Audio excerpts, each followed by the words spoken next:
तो स्टार्ट करते हैं। मौलिक अधिकार एवं नीति निर्देशक तत्व में तुलनात्मक रूप से अंतर। ठीक है, तो सबसे पहले देखते हैं मौलिक अधिकार व्यक्तिगत स्वतंत्रता पर केंद्रित है, जबकि नीति निर्देशक तत्व सामाजिक और आर्थिक न्याय पर केंद्रित है। मतलब मौलिक अधिकार क्या है? व्यक्तिगत स्वतंत्रता की बात करता है, जबकि राज्य के नीति निर्देशक तत्व सामाजिक आर्थिक न्याय की बात करता है। ठीक है, अब दूसरा देखते हैं।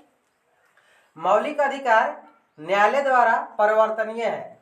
मतलब यदि मौलिक अधिकार का उल्लंघन होता है तो आप अनुच्छेद 32 के प्रयोग करके या 226 का प्रयोग करके उच्च न्यायालय और सर्वोच्च न्यायालय जा सकते हैं।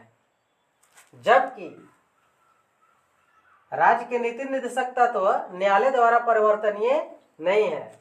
राज्य के नीति निर्देशक तत्व का अगर उल्लंघन होता है तो आप कोर्ट नहीं जा सकते हैं। ठीक है, तीसरा अंतर देखते हैं। मौलिक अधिकार संविधान द्वारा सीधे लागू होता है, यानी कि मौलिक अधिकार को कोई लागू नहीं करता है। मौलिक अधिकार संविधान द्वारा सीधे लागू हो जाता है।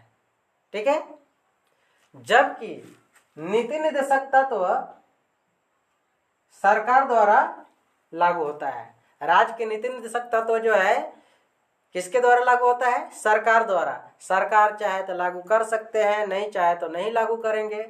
लेकिन राज्य के लागू करना, सरकार के लागू करना उसका कर्तव्य है। ठीक है, अब चौथा देखते हैं। मौलिक अधिकार अमेरिका के संविधान से प्रेरित है। मौलिक अधिकार जो है अमेरिका के संविधान से प्रेरित है, इंस्पायर्ड है। जबकि राज्य के नीति निर्देशक तत्व आयरलैंड के संविधान से प्रेरित है। राज्य के नीति निर्देशक तत्व कहाँ के संविधान से प्रेरित है? आयरलैंड के संविधान से प्रेरित है, इंस्पायर्ड है। ठीक है, मौलिक अधिकार संविधान के भाग 3 में वर्णित है, जबकि राज्य के नीति निर्देशक तत्व संविधान के भाग 4 में वर्णित है।